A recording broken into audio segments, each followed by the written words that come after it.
We are back. We are back, bumblebees. We are here with Troy today. Hi. Hi. Troy is a very interesting character who has a whole lot of contact information that we're going to give you now, and then we're going to give it to you again. This is going to be possibly a 3-part episode. I'm hoping that we're able to get enough content today that we can record and then break this into 3 parts. Lots of expectation to start us off. There is a lot of expectations. I have very high hopes for this. I'm very excited about the conversation. Before we do anything else, know that today's conversations are going to involve child trafficking, SA, DV. There's pretty much not a whole lot that's off the table. There's going to be triggering content. Some of this might be hard to listen to. Very intense conversations going to be happening. You have been warned. Mature audiences only. Okay. Yeah. Will you tell us who you are and what you do? Yeah. So my name is Troy Ushofer. And before I even get down to that, it would behoove me because I've been married 25 years. And so, number one, I want to say hello to my beautiful wife who was supposed to be here. Good man. Unfortunately, she could not make it. We can get into that. But Tiffany, I love you. My 2 sons, Broderick and Zane, who are both in their 20s. I wanted to make sure I said hi to them first. Priorities, right? As far as I go, I'm a little less interesting than my wife. I am a retired Navy Chief Corpsman. So I just retired March 25th of this year. Oh, wow. I spent 20 years in the Navy, a majority of that working with Marines as their medical guy, as a Greenside Corpsman. But to get to why I'm sitting on this couch, It's because you're awesome. The end. it is, yeah, thank you. 3 parts. Yeah, there was. The It was the 3-part intro, series. the you're awesome, and the goodbye. We're golden. So it's really important that I get something out of the way off the jump.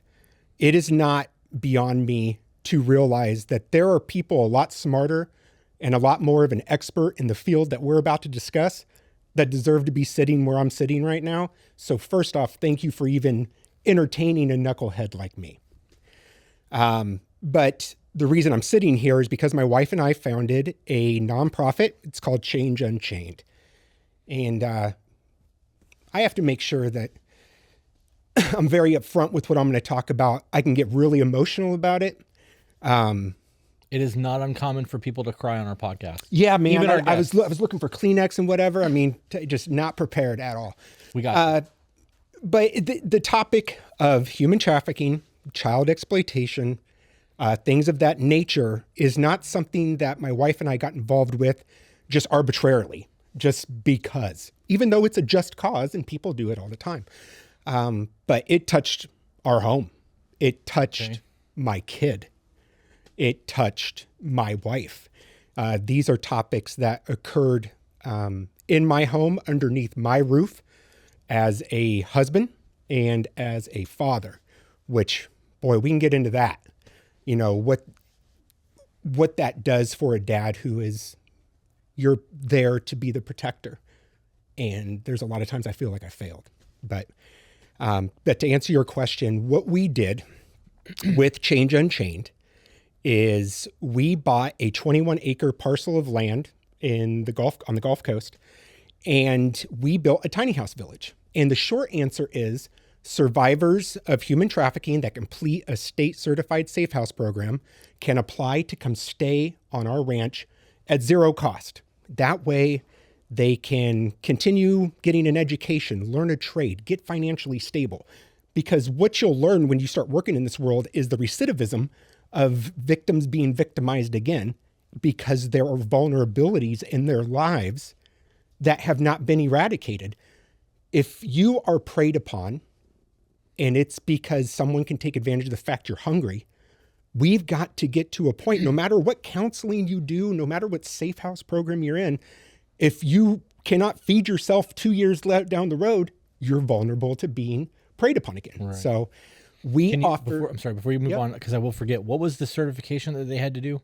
You said they had to do some sort of something. What is that? So they have to complete a state-certified safe house program. So a 30,000-foot view on what that means is, you know, my wife and I are not some licensed counselors. We can't deal with addiction issues. So let's just run through someone's process. So a human trafficking survivor gets pulled out voluntarily or involuntarily, okay? They will then go to what is called respite care. It's a 48 to 72 hour facility. You get a full medical makeup, find out what is needed, so on and so forth. And a plan is implemented for that individual to begin their healing process. And then you have state certified safe house programs where it can be anywhere from 6 to 18 months, which typically will include a drug rehabilitation program, because a lot of trafficking survivors are hooked, either voluntarily or involuntarily, on drugs, alcohol, name the substance. So before they can come to us, individuals who, while our mission is honorable, like I'm not qualified to deal with people going through withdrawals or sex-based trauma. Like that's not my thing. I'm a dad who has a very soft spot for individuals that are going through this process. I'm going to offer you a home. Okay. So they have to complete that before they come. Do you still have people that have issues with addiction by the time they get to you? Sure. Can we put him in contact with Matt Bell? Thank you. Why does that sound familiar? Matt he owns Team Recovery, and he has he was on your show just a little bit ago. Yeah, addiction. We follow After each other. Dark. Yeah, I know Matt is a very good dude, and he has a very big addiction clinic. Good. In Ohio, so that it would be a good contact to have, even if it doesn't go anywhere. It would be a good network. Okay, perfect. So. I love it. So yeah, that we have individuals that come that stay at the ranch, and anywhere from 6 to 12 months, it's a case by case thing, whatever is needed. And our nonprofit, we raise funds to make sure they don't have to worry about anything. You just have to worry about, like the ladies there now, going to get their GED and continuing your aftercare services, your counseling, things of that nature. That way, the vulnerabilities can be minimized once you fully relaunch yourself out back into society, and you're not as vulnerable to predators who are preying on you because of those shortcomings. The end.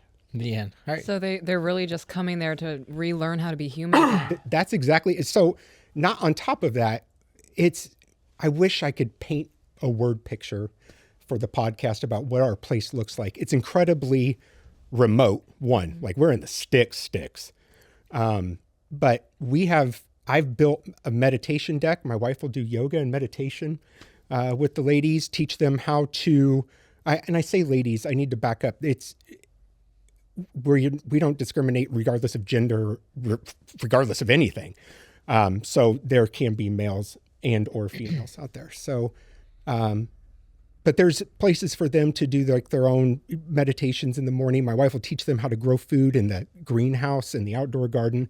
It's little things like that, little life skills, how to go and pick certain plants out of our property and make a tincture out of it. Just small little homesteady life skills that my wife will pour into these individuals. That's dope.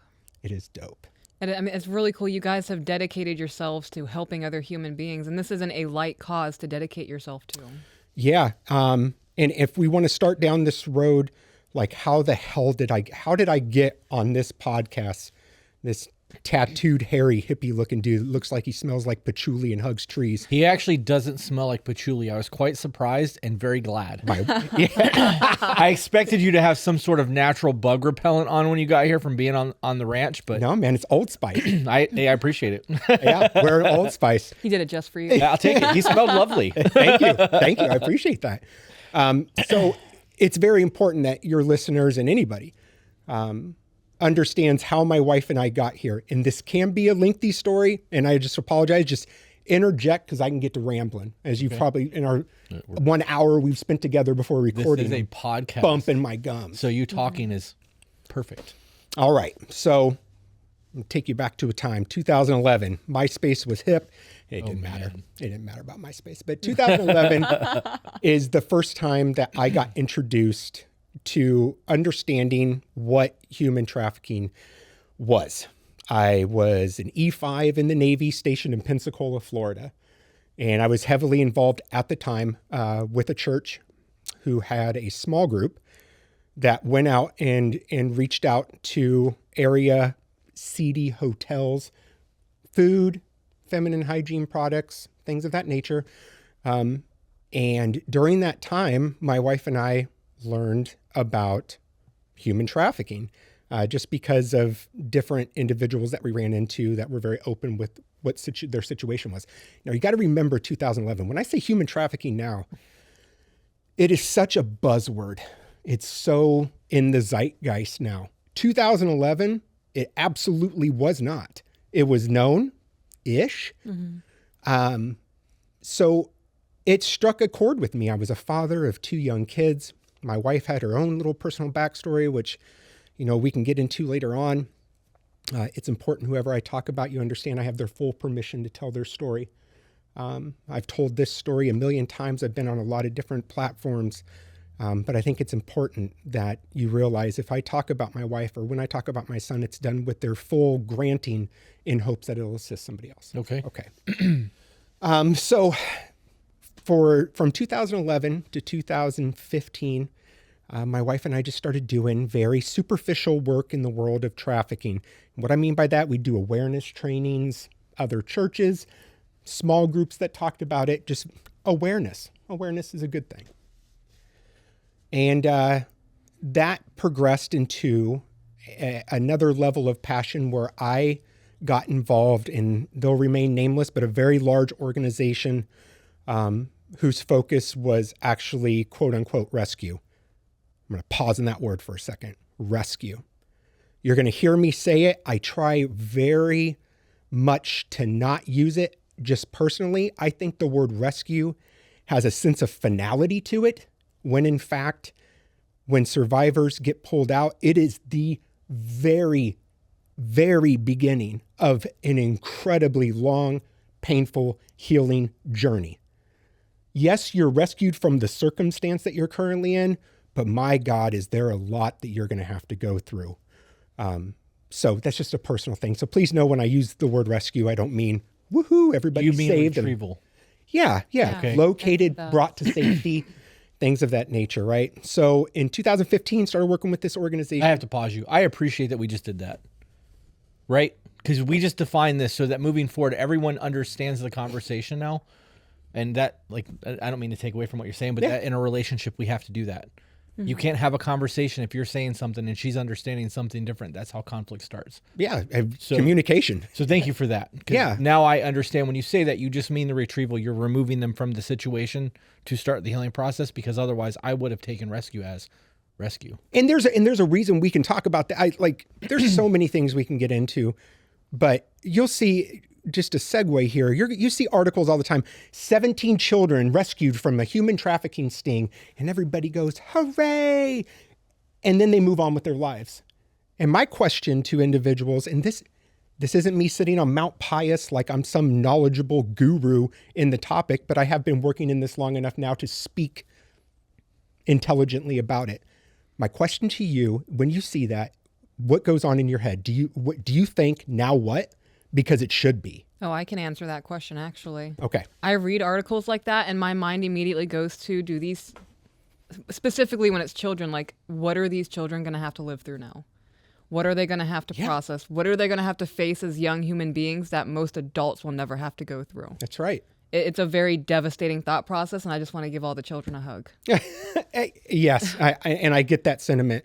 And it's something my wife and I had to learn, because I would read those articles back even 2011 to literally go hooray and think that's the end. All right, back to my football game and so on and so forth. I think that's normal mentality.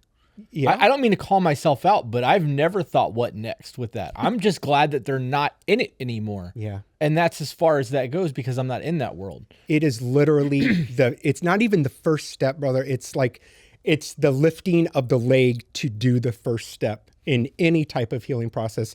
I mean, you've got to literally take yourself out of your body and place yourself in that situation to the best of your knowledge, or just put yourself in any trauma-based scenario. Let's say you're in a bad marriage, you get divorced, and you leave a DV situation. Do you think because you left the DV situation, there are not things that you are going to have to go through and process and unlearn? Man, there's all kinds of stuff there. Now on top of that, add in children, right? Sexual-based trauma. Holy crap. Also, my wife texted me before we started. She said I get to have 4 swear words, so I'm going to need an official counter. I can't say more than 4 swear words, okay? Was that one? No. Oh, okay. No, but it made me think like I almost dropped a Are you swear. trying to stop cursing? No, but I told you I just retired from the Navy. When you hear the term cuss like a sailor, that was made because it's Because it's a thing. I have a sailor mouth. So do I, but I was never a sailor. But the thing is that this topic on this platform right now deserves a little bit of respect and giving and me presenting it in a manner that I'm not talking in a distracting way. I don't want someone to turn this on, look at me, hear me drop a bunch of F-bombs, even though what I'm saying is incredibly factual, impactful, and needing to be heard, and be like, man, I don't like just how vulgar he is. And so my wife and I talked today, and she said, happy birthday, Troy. Please don't say the F word more than 4 times. And I said, yes, ma'am. I really wish your wife could have been here today. Bro, it was almost to a point where I was going to call you, apologize first, and then say she's coming and not me. Oh, wow. Number one, she really wants to, I don't think you understand how similar you are to my wife. Lots and lots of similarities, except for the fact of how tall you are. Yeah. Freaked me out. Freaked me out, y'all. You have no idea. Cameras are lying. I'm like an Amazonian. 5'10". And I got But she's heels wearing on. heels. And to too. someone who's 5'9", I'm like, all right. You said sit down. I was like, got it. Got it. I don't even know where we were, but what I'll get to is we're doing this work with another organization, right? Pulling kids out of situations and adults. Right. You were at 2015 when I interrupted you. Yes. Okay. Yes. So now we are going to fast forward to December of 2019. Okay. I'm wrapping up a set of orders. I was stationed at Buckley Air Force Base in Aurora, Colorado. Both of my children had graduated high school during this tenure. So my wife and I got orders to a unit in Utah to be their medical chief, a light armored reconnaissance Marine Corps unit. I'm going to Utah, Navy in Utah. Don't ask. I don't know either. And this is when my wife and I sold 90% of our belongings, became minimalists. We live in a tiny house, like a legit, tiny house on wheels. On a trailer? On a trailer. That's Tiny so house cool. on wheels, yes. And so my children remain in Colorado, all right? Remind you, whatever I'm about to say, I have full permission. Also, stick with me. This has a happy ending.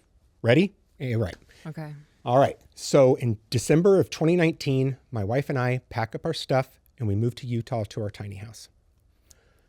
Kids remain in Colorado. I don't think I have to remind anybody what happened in March of 2020. The Lord, please, let's not go rehash that crap. So we are week and a half, 2 weeks into the initial lockdown. Okay. And one of my sons calls and he is having just a mental health crisis. And my wife and I are like, what the hell is going on?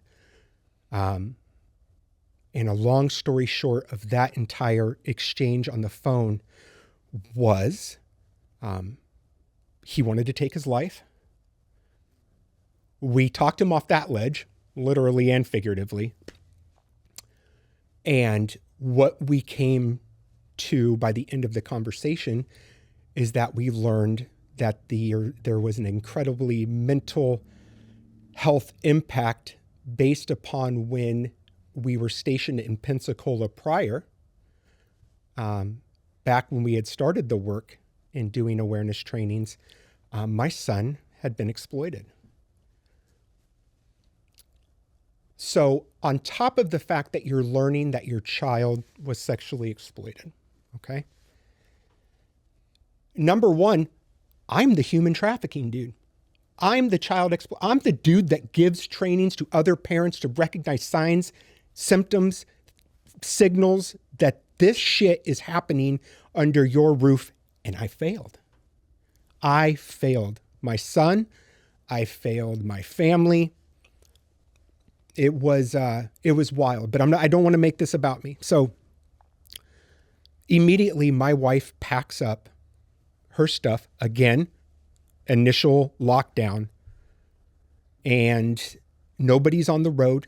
She gets in her little Kia Soul, drives to Colorado, picks up my son, and goes to Pensacola. The reason for that, number one, we couldn't, bringing him to Utah, we lived in a tiny house, 200 square foot tiny house. Right. Okay. It wasn't feasible. And we still owned a home in Pensacola, our dream home, 3,500 square feet. It's on the beach. And there's a reason why I'm giving you demographics about the house, because it comes into how we got the ranch.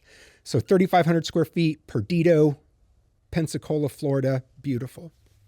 And we had been renting it out as a supplemental income after we had moved away to a different duty station, but it become empty. And we had family, friends, resources for my son. And that was what was most important. I mean, we immediately had to get him some help. And they get there, they move back to Pensacola, and it was just supposed to be a temporary thing. Mind you, we are now still in the initial stages of the lockdown. I'm now alone in Utah in a tiny house at a new unit. Processing everything that just happened. It was so much. Now, I have a lot to say about my time in the service and my time in the Navy and the Navy as a whole. But I want to take this opportunity to say I will always forever be grateful for how the Navy handled this situation for my family and I, and what they did. And what they did was that during this time, so when you change duty stations, it's called PCS, Permanent Change of Station. I had just gotten to this unit in Utah. They were 4-year orders. I had been there 4 months. But there is a thing in the Navy called HUMS orders, HUMS, just it's short for humanitarian orders. And essentially the 30,000 foot explanation of what that is you can plead your case to these very important people in Millington, Tennessee, and say, I have a family emergency that is so egregious that regardless of what my current set of orders are, no matter where I'm at in the country, no matter what I'm doing, I need you to rip me out of this and send me somewhere else. Not only do I need you to send me somewhere else, but I'll be accountable to some command there, but my focus needs to be on this emergency. So I thought, man, that'd be sweet if I could do that, but nobody's moving. Like the Navy is not letting anybody do a regular change of station. The world was at a standstill, including our military. And without going into too many details, because those parts aren't important, I broke down in detail what had happened with my son, what the situation was, and what the prognosis, diagnosis, whatever you want to, the plan of care it was going to take to even remotely give my kid a chance to recover from a number of things. And the Navy said, yeah, you need to be with your, and 4 months, it's unheard of. And people right now are shaking their head that have been in the military, like, that's wild they did that. That it doesn't happen. Family emergencies occur all the time. What makes this one so, that just tells you the level of, it was emergent. Right. To say the least. So in May of 2020, it took that long for all the paperwork to get approved. I pulled chocks in Utah and I came back to Pensacola, Florida, and got to, go through therapy and counseling and just be next to my kid and my wife.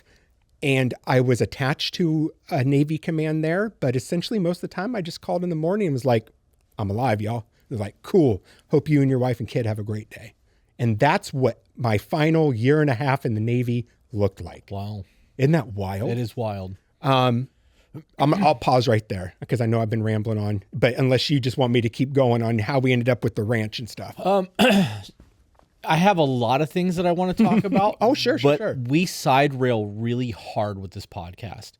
And I will try to pause you and get back to topic, but that's not always going to happen. Okay, perfect. So just go until you're ready to stop. And Yep. if I need to interrupt you, I will do so. She will do the same thing, but I'm enamored right now. Okay, so fantastic. So during my move alone in a U-Haul from Utah, U-Haul, Utah, yeah. So in the U-Haul from Utah to Pensacola in May of 2020, I stopped at a little seedy hotel in Texas. And I was just wrapping my head about what else can I do? What can I do about this issue? Like, it has come and touched its dirty little fingers at my front door. And I started doodling, and I still have this Post-it note from the CD Hotel, and it was a letter C, and it had a U underneath of it, and the U was like links of chain that were breaking, and just the name Change Unchained had come up. Well, when I was stationed in Pensacola, and during the time that my son was exploited, I ran a very successful outdoor fitness boot camp. It's called Fixed on Fitness. And it was very lucrative. It's very popular. And I'm like, you know what? I am going to reopen the boot camp, and I'm going to make it free to the public, because I charged a lot of money to have me as a personal trainer. It just was the case. And I ended up reopening the boot camp in June of 2020 in Pensacola. And remember, everybody's locked down in their houses. Nobody was doing anything. It was going to be popular based on the fact that it was just going to give people a chance to get the hell up out of their house, because it was an outdoor boot camp, right? And so how you paid me was, at the end of each week, I was going to bring in a nonprofit in the world of child exploitation or human trafficking. And if you wanted me to be your personal trainer, you were going to hang out for 10 minutes every Friday after class and listen about this topic, how you can get involved, so on and so forth. And so I started contacting all these 501c3s, NGOs, nonprofits in the Pensacola, Florida area. And every Friday, one of them would come and speak, and it had everything to do from the search and rescue aspect to aftercare services, to guardian ad litem, to foster care, like everything in between. And one of those organizations that came and talked is an organization called Called to Rescue. Now I'm going to put a pin in that, because I need to segue for a second. There are a lot of people in this world that have taken the mantle, if you will, of being the talking head publicly about human trafficking. When I say human trafficking or I say child exploitation, your mind will migrate and think of an individual who seems to talk about that, whether it be social media or news stations or what have you. Brad Dennis is a retired Master Chief, lives in Pensacola, Florida, founder of Call to Rescue. As far as I am concerned, I've been working in the world of human trafficking. So again, this is year 14. He's the single most subject matter expert on the planet when it comes to search and rescue, child trafficking, child exploitation, period. Full stop. I get to work with that dude. Sorry, I just hit the mic with my hand like a knucklehead.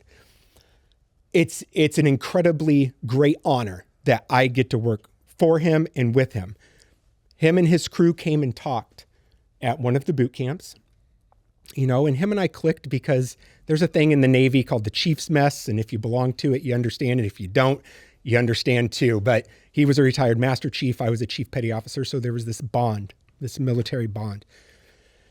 And he invited me to come be a part of a sting operation, a predator sting operation. And I was like, wow, what is that? Like, okay. And so went to Columbia, Mississippi. You can look it up. It's called Operation Sparrow, happened in the fall of 2020. If you look that up, you will see Brad's name. You'll see myself and what have you. And essentially what it was for months, we had qualified chatters on certain platforms presenting themselves as underage individuals. I'm going to interrupt you. Yep. What kind of platforms were you guys using? Plenty of Fish, Instagram, Tinder. Were you using Snapchat? There was, but no, I wasn't. That is the one I don't know. We can talk about Snapchat though. Like, it's incredibly dangerous. And if you are letting your kids run through Snapchat unabated, you're borderline negligent minus the borderline. Snapchat is dangerous, right? Like incredibly dangerous. But I don't really focus on that as hard as I did in the past, because every platform has become that at this point. I find TikTok to be incredibly dangerous for children, period. It's wild. TikTok is the Wild West. I digress. So I went and participated in this. There was a number of arrests. And while we were there, Brad was telling me about this thing he does and had been doing for a number of years. And Brad has his own story. And so I won't share his, but he comes from a world of where exploitation and child sexual abuse touched his life directly as well. So Brad Dennis, right? He had been doing this work a really long time, and he had started this thing called the Big Search, which I know you wanted to talk about because we just did one in Las Vegas. Essentially a 30,000 foot view of what the Big Search is number one, I need to say this. Anytime I talk about search and rescue, anytime I talk about going out and finding this isn't one, we're not some vigilante group. I hate that I have to say this. We're not some kinetic force that is haloing from 30,000 feet out of helicopters, throwing flashbangs and kicking down doors. It looks nothing like that. And anyone who says they do that are full of shit. That's one. All right. It's two? Dang it. I'm halfway done. What was the first one? No, so just twice? Oh, Okay. All right. I feel good about that. She said 4 F words. She did. So there's a loophole in the agreement. Cool. I love it. I love it. I love it. Nothing angers me more than the grifting on the topic of human trafficking. Nothing. As a father to a survivor, it like just talking about it enrages me because it's prevalent. Okay, I'm going to pause and interrupt you. Yep. What does grifting mean? Yep. So is that like making someone perceive to be something that you're not, especially in order to gain funds. So kind of like stolen valor, that could be classified Perfect. as, okay. I'll give a great example of grifting. And everyone in here is going to have seen this at least once. There's a lot of organizations that do a lot of wonderful work in the world of human trafficking. And I've met a ton of them. I implore anyone watching this that you background check me. Go to irs.gov. Make sure I say what I say I am. Make sure I have an EIN. Make sure that I am an actual 501c3. And you need to do that with every other organization that is claiming to combat human trafficking. You need to ask them, what the hell does that mean? When you say you're combating human trafficking, random organization, what does that mean in detail? And even more so, and here's my biggest pet peeve. If an organization on Front Street, meaning like their promotional material, their social media content, shows them in overt tactical gear, flak jackets, ARs, trigger finger discipline, you better check them. Because I'm telling you right now, domestically in the United States, you're not doing that. You are not kicking in doors. And if you are, you're going to jail. Right. Yeah. That's a home invasion, essentially. It's absolutely absurd, this persona that so many organizations have put up. And they're going to come after me. And we deal with it all the time. Hey, we deal with people coming after us all the time too. So you're on the right podcast. Man, TikTok hate is a different level of hate, man. TikTok hate is a different level of hate. But that is not what we do. We work. Another question. Yep. So everyone's seen Dog the Bounty Hunter. Can bounty hunters kick indoors, or that off limits for them too? I don't know.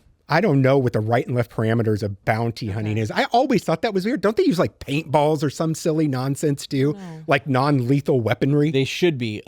Steve just said that is not a go, that you're not allowed to kick indoors like that. From my understanding, if you are not law enforcement and you are armed and you commit any type of crime, it becomes an armed crime. Right. So if you kick someone's door in and you're armed, that's an armed burglary because you've kicked their door in. You can get armed home invasion. Yes. There's a whole lot of charges that can come along with that. Yes. So being a 501(c) doesn't give you the opportunity to do shit like that because doesn't authorize you to break into someone's home. And again, I made sure to tell the beginning part of my story when I told it before I knew I was going to land here eventually during our chat. Because a lot of people are going to be looking at this like, well, I don't give a shit. If someone did that to my kid, I'm going to... Listen to me. No one understands righteous anger more than I do. Don't give me that shit. Like I get it. Right. I get being mad. I get wanting blood. But what good am I going to be to my son behind bars? Yep. So save the self. How I look at it is this: that whole overt tactical persona that people put out there, it's self-serving, and it makes me furious because this ain't about you. Right. It's not about me. I'm grateful that I get to sit here. Thank you for this. But I'm nobody special. I was never a survivor. I've never been victimized. I'm the father to one. And that is how I ended up here today. But I always make sure when we talk about the search and rescue aspect, I let you know, do you like tedious, monotonous, thankless work? Search and rescue's for you. Because what we do, back to the big search, is we work in tandem with law enforcement where they share their case files, caseloads of missing children. I have to deviate again because when I say that we go find missing, trafficked, and exploited kids, I need you to hear those words individually. We look for missing kids, trafficked kids, exploited kids. So not every case we have is a case of child sex trafficking. And the reason I have to bring this up is because we went to Detroit earlier this year. And when we go, I thought I had brought one of the pamphlets with me. Anytime we do a big search, we create this booklet that the canvassers will go out and show to the public. Have you seen this person? And I shared this pamphlet on Change Unchained's TikTok. And it caught fire with a certain group of people saying that we were secretly trafficking kids and that there's no way that we can publicly put a minor's information on a public forum. So here's my response to all that. Were you guys pissed off at like milk cartons back in the day? Were you like suing dairy.org or whatever the hell, mother milk? Well, what about overlords? Amber Alerts? Right. And you're looking at me like, that's silly. Yeah. But it got ugly. They crashed our website. They sent hate via email. It doesn't matter. I don't want to give them too much of my time or energy. But it was incredibly impactful. And that whole month, like my wife and I went dark everywhere. Social media, like we had to things got super ugly because there was a group of people convinced that we were nefarious. So anyway, the big search. I have a question before you move on. The pamphlet thing where people are actually meeting people face to face saying, have you seen this kid? Does that actually still work? Absolutely. Really? Oh, absolutely. So that is a big part of these events called the big search, where we share case files with law enforcement. And what we do while we're not kicking indoors, while we're not doing kinetic stuff, is we do all the OSINT work. Many of us have done a lot of training.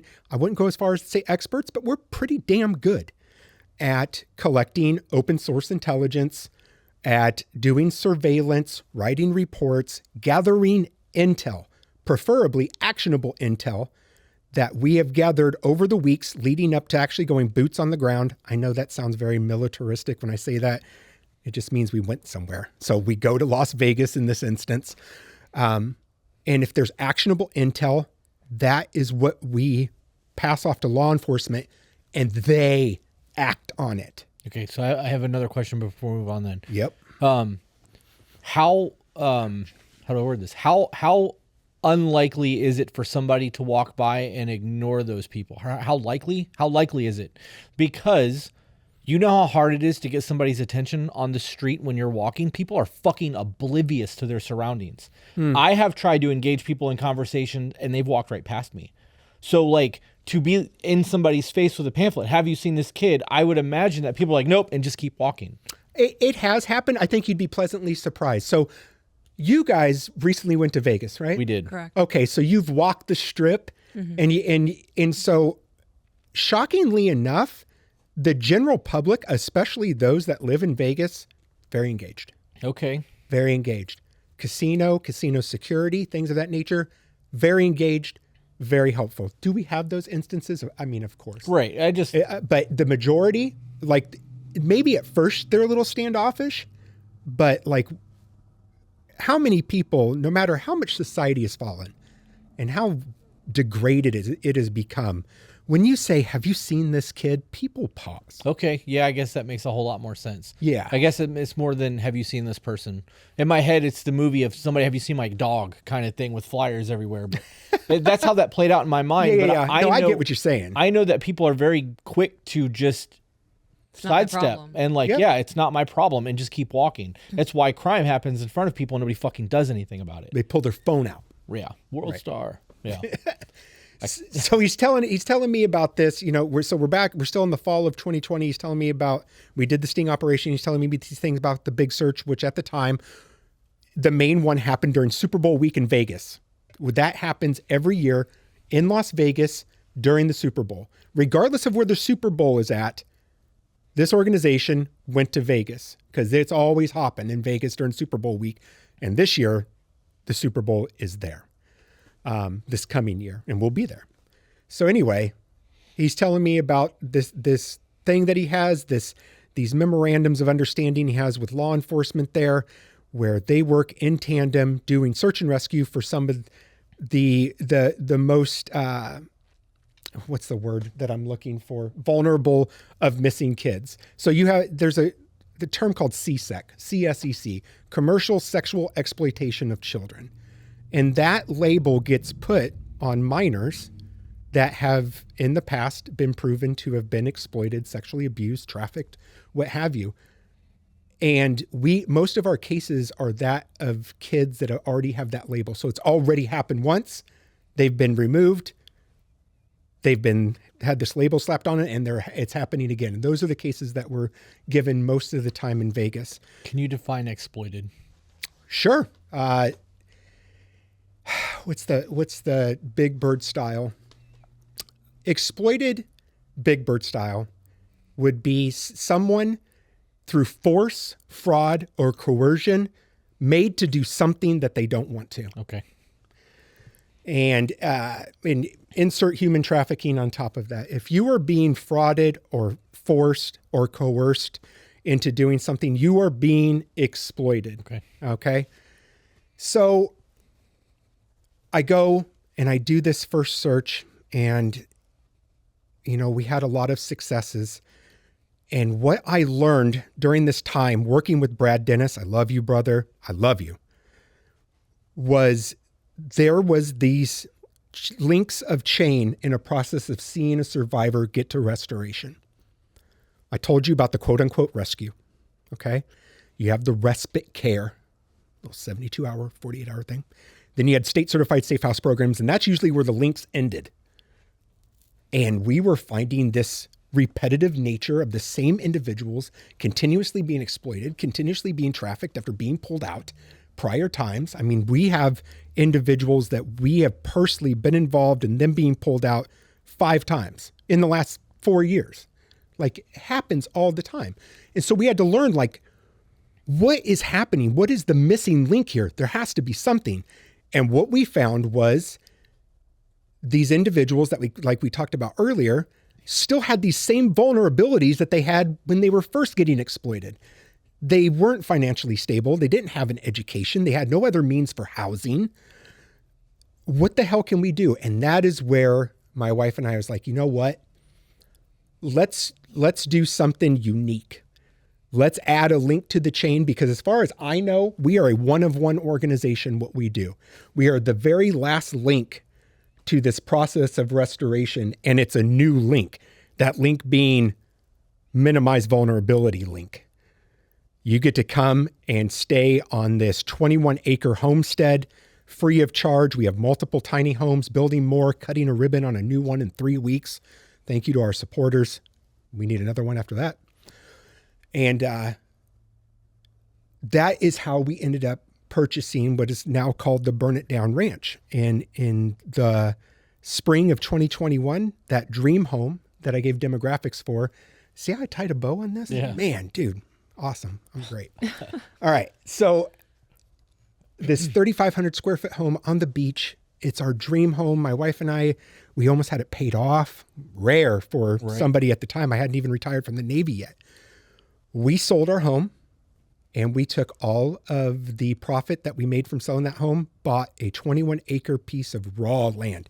When I say raw, I mean raw. It was shrubs and sticks.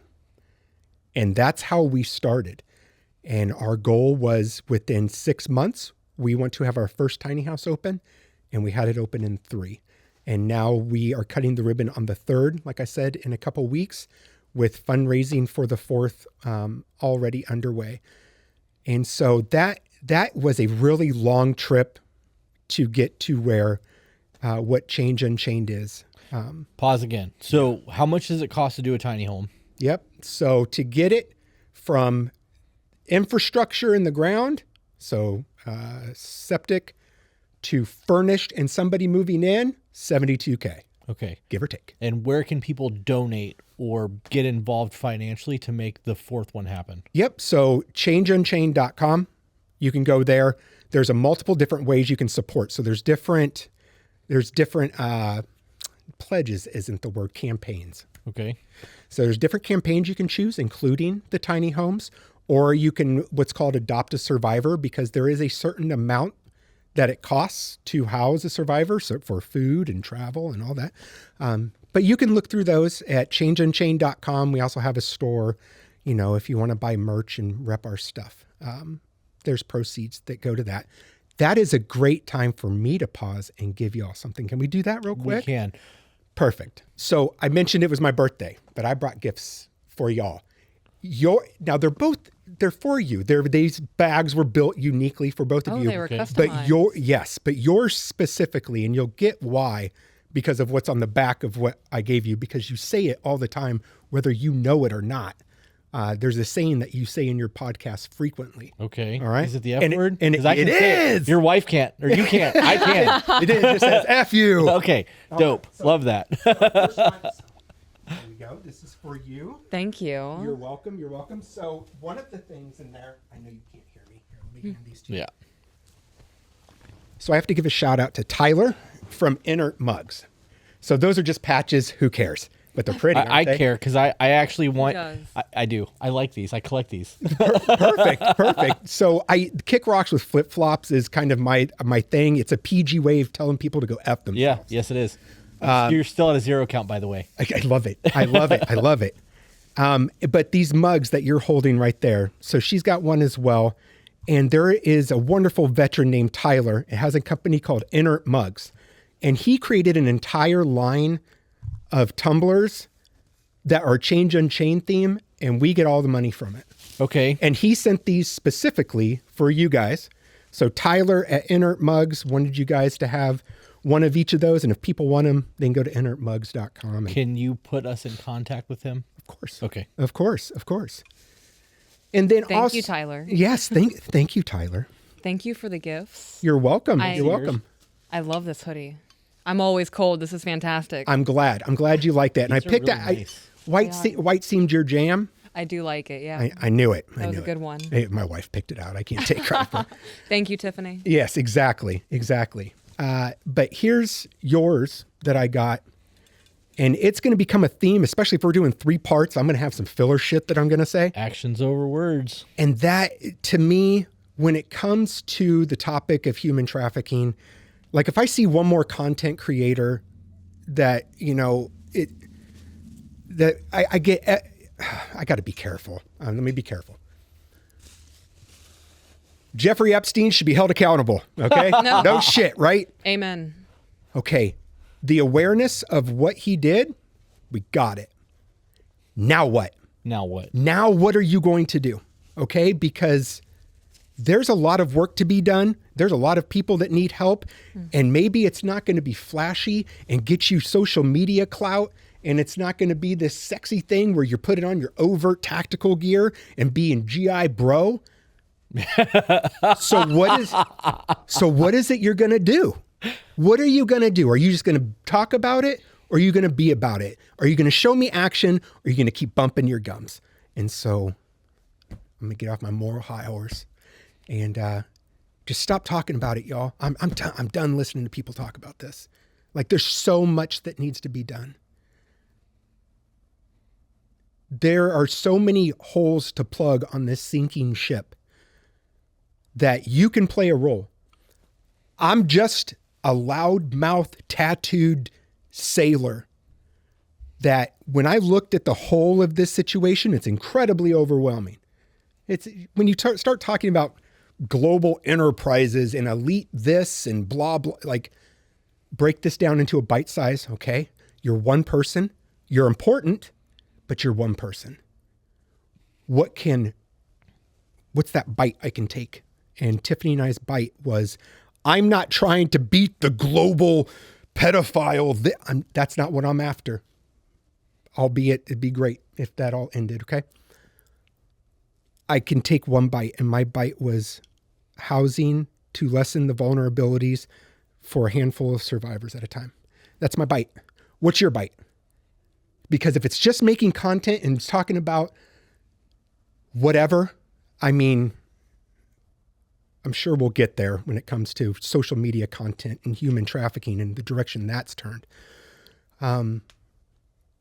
I wish you would just take your resources, your energy, your time, and your efforts and truly pour it into somewhere fruitful. There's only so many TikToks I can watch. There are two groups of people I can't stand. I cannot stand. One is when we start talking about this topic and immediately when people hear human trafficking, it turns into, that's not real. That's a conspiracy theory, right? Wait, people actually say that? Are you serious? The time. But there is a reason for that. And I'm not going to excuse it away. And what I have found when I implore people that the baseline that I'm starting with is it's not real, is that there's the opposite side of the spectrum. And I mean wildly on the other side, that when they talk about it, it's only the very fantastical stories that are out. Like, I dare not even broach the topic because I fear like this would tailspin, but human trafficking and conspiracy theories go hand in hand. Like, there is a lot of them out there. A lot of people think that Donald Trump is the savior against human trafficking. I mean, we can just go there, and I'll be very careful with, we don't have to go down political aspects. You know, he's the end all be all of combating human trafficking.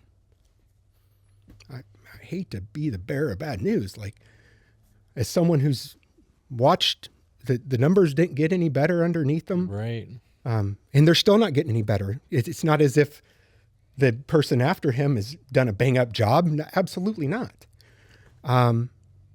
But there's so many things out there that people are just wildly elaborating and going down on, instead of thinking about little Susie down the street whose uncle is trafficking her to pay off a drug debt.